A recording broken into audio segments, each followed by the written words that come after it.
Public speaking. Public speaking it's one of the most amazing communication tools that we've got, right? But we routinely mess it up because we're using obsolete rules. Let me give you an example.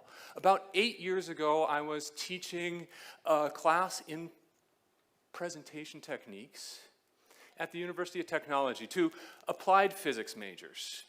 12 young men, 2 young women. And it was the turn of one of the young women to speak. And she was nervous. She was so nervous that she fell into a default mode of speaking. First thing she did, apologized for feeling unprepared. Second thing she did, apologized for feeling nervous. And then she started her presentation. Now this is what I remember. It made an incredible impression on me. So I can reconstruct it now, 8 years ago. Nonetheless, this is what she did. So, when they discovered gravitational waves in 2015 and proved Einstein definitively right, it was like a really big thing for physics because it opened up a whole lot of new ways of researching physics with black holes and neutron stars and things. I think this might be one of the most interesting lines of physics, so if you could please give me your attention for a few minutes, we'd love to tell you all about it, okay? Yeah, it really surprised me as well. Content-wise, pretty good, spot on, but really, stand on both feet. Stand up straight, make yourself big, lower your voice, speak out, and what's this thing about asking for the audience's attention? Really? Asking for the audience's attention? No, you need to reach out. You need to grab them by the attention. And don't let go. But instead, let's take a look at what she actually did. She used politeness. She used apologies. She used intensifiers in order to magnify certain words. She used tag questions in order to try to create a connection with the audience. And she used hedges in order to take any sharp edge and round it off. Now, of course, she did a lot of other things as well, but these 5 things, the politeness, apologies, intensifiers, tag questions, and hedges, these were identified in the 1970s by a linguist. And she said, you know what we're going to call this? We're going to call it women's speech. And why are we calling it women's speech? Because women, if we want to get ahead, we're going to have to stop using this because men don't use this. Now, a year or two later, another linguist came along and said, hey, wait a minute, not all women use these things all the time, and some men do too. So let's change what it's called. Let's change the label. Let's call it powerless speech instead, which I don't know where you are right now, but I don't consider that much of an upgrade. So we've got books, we've got articles, we've got websites, we've got public speaking coaches who are all working hard to try to encourage people to use less powerless speech. And maybe for good reason. Because powerless speech can be interpreted as expressing doubt. And we don't want our speakers to express doubt, do we? No, we want them to be certain and authoritative and persuasive. And what was I going to do with my young student? Should I give her and the people like her bad grades? Should I give them extra attention or in order to bring them up to maybe the level of some of the young men? Or should we be giving extra classes to the powerless speakers at universities of technology and give them the opportunity to learn how to be powerful presenters? And maybe we should. That's it, we're done. But we should also maybe think about what is the effect on these people when we tell them the way that you speak is wrong, you need to stop doing it. The way that you've been socialized to speak from the time you were this big until you were 18 or 25 or 40 is wrong. You need to change how you speak. What does that do to your self-confidence? What does that do to your self-expression? What does that do to your authenticity?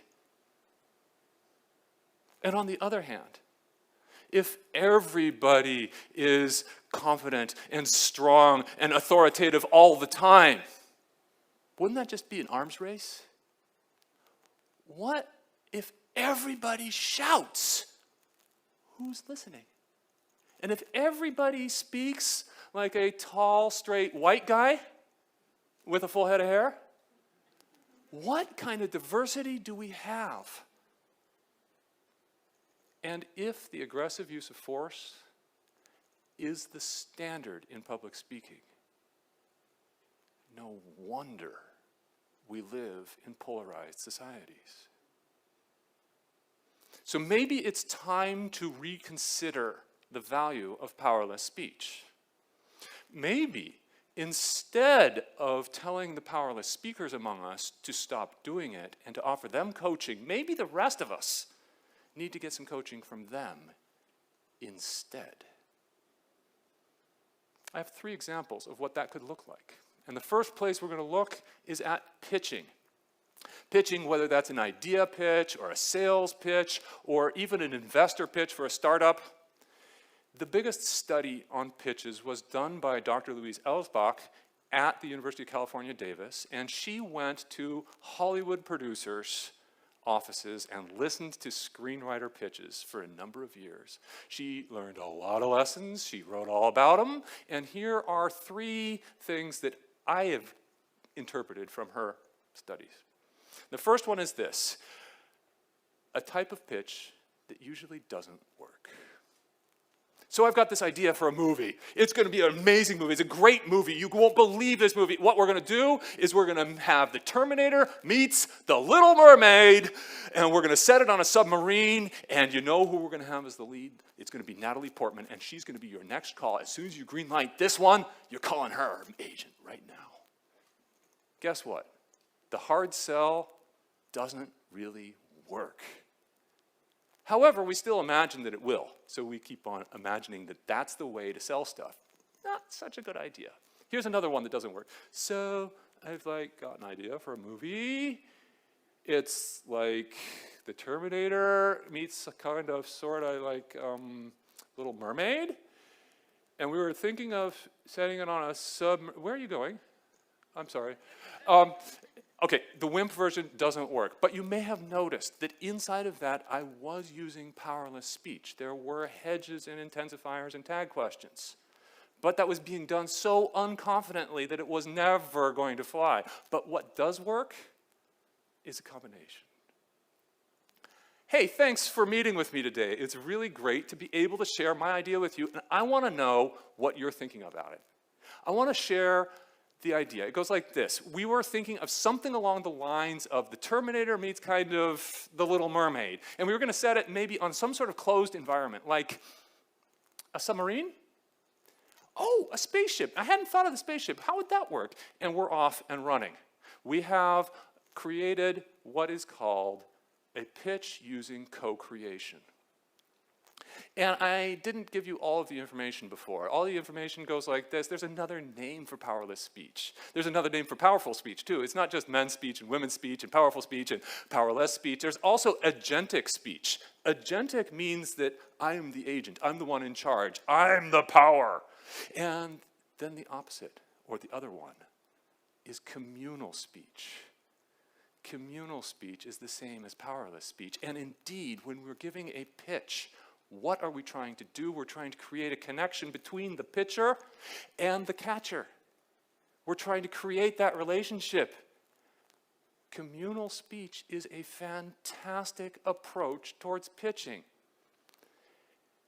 And while I'm on the subject of pitching, the company Gong, which does sales analytics, they figured something out that's really, really cool.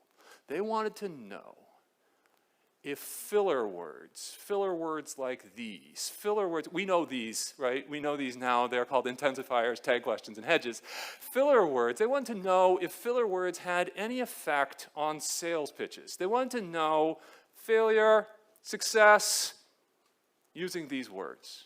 So they recorded 500,000 sales pitches. And they knew which ones had worked and which ones didn't work. And they ran it through their algorithm. And you know what they found? They found something that's really, really, really interesting, you know?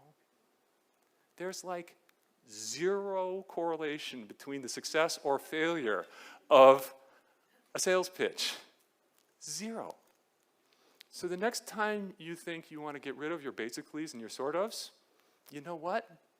It doesn't matter. So pitching is external speech. That's speaking to the rest of the world, from the company out to the other world. There's also internal speech. We would maybe call that teams, leaderships, or management. There's been a lot of management theory. I'm sure that many of the people here know about management theory. Top down, bottom up, push, pull, servant leadership, all of that. But we do not have nearly enough information on how to speak in these low hierarchy settings. Dr. Alison Fragole at the University of North Carolina studied hierarchical speech, and she found out some very interesting things. The first one is this. For independent teams, teams where the people are working solo, doing their own thing, and then later their stuff gets combined, agentic speech is fantastic. Powerful speech is the way to lead those teams. But interdependent teams, teams where collaboration is at a premium, teams like agile teams, teams like innovation teams, it turns out that the doubt that can be expressed in powerless speech adds to the communality of those teams. So powerless speech can create great leadership. But how do you make a smart team? I mean, you don't make the smartest team in the world just by throwing a whole bunch of really smart people into the room together. You can do better. And Dr. Anita Woolley at Carnegie Mellon University and her collaborators figured out how to make really, really, really smart teams, the kind of teams that solve big world problems. And the first step to creating a smart team, low hierarchy, where the people in the team feel they can speak and feel that they're being listened to. Second step, social sensitivity, where everybody on the team is emotionally aware of what's going on with the other guys. But the third thing in making smart teams, this is the one that really catches everybody's attention, really. There is a really interesting and amazing thing for the teams that will solve the big problems in the world. You know what it is? It's a higher percentage of women on the team. Now, Dr. Woolley herself, she says, look, this higher percentage of women on the team might just account for the social sensitivity part, because women in general are sensitized socially from a young age to be aware of the emotions of the people around them, and men just aren't. Now, I would say that these three things have something else in common. Low hierarchy, social sensitivity, and percentage of women. Powerless speech. Okay, my examples up till now have been small environments. We've been talking about pitches, we've been talking about teams. What about big environments? What about massive stages with spotlights and cameras and large amounts of people? So I went looking for powerless speech. When powerless speech was being used really, really well in recorded speeches. And where do you go when you're looking for recorded speeches? online. You go to YouTube, you check it out. TED, right? Yeah, you go to the TED channels. So I went and I found a TED Talk, a pretty well-known TED Talk that used a lot of powerless speech. In fact, the person who gave this speech, the woman who gave this speech, she was so incredibly nervous. When she gave this, she said about 5 times in the first minute, which is a lot. But you know what? It doesn't matter because we've done our Gong research, right? So I want to call your attention to one sentence here, one particular sentence. I'm hoping sort of a little bit significantly. Does that look familiar to you? Because it sure looks familiar to me when I'm thinking about my young student. That she was speaking very similarly. Now, this was not being done by a physics student. This was being given by a Harvard professor whose research was written about in the New York Times. This is the second most watched TED Talk ever. And Amy Cuddy was able to spread her ideas about posture and emotion, not in spite of the fact that she used powerless speech, but because of the powerless speech she used. But it gets better. It gets better. I found another TED Talk. Here's one. Maybe some of you have seen this one. It doesn't really matter. But the interesting thing is, if this guy, and this one's a guy, if this guy had showed up in my office about 5 years ago with this kind of a talk, I would have said, man, nobody's going to appreciate this. Nobody's going to understand you. There's no authority here. You're never going to convince anybody. Dude, cut it out. Stop it. And I'm really glad that this guy never came into my office. Because this was Sir Ken Robinson with the #1 most watched TED Talk ever, 72 million views, 19 tag questions, 22 uhs and ums, and 30 intensifiers and hedges. Ladies and gentlemen, it is time to reassess politeness, apologies, intensifiers, tag questions, hedges, and all the rest in order to be more inclusive, in order to listen more, in order to create the smartest solutions. Please, let's use. Let's teach. Let's celebrate the really amazing power of powerless speech, okay?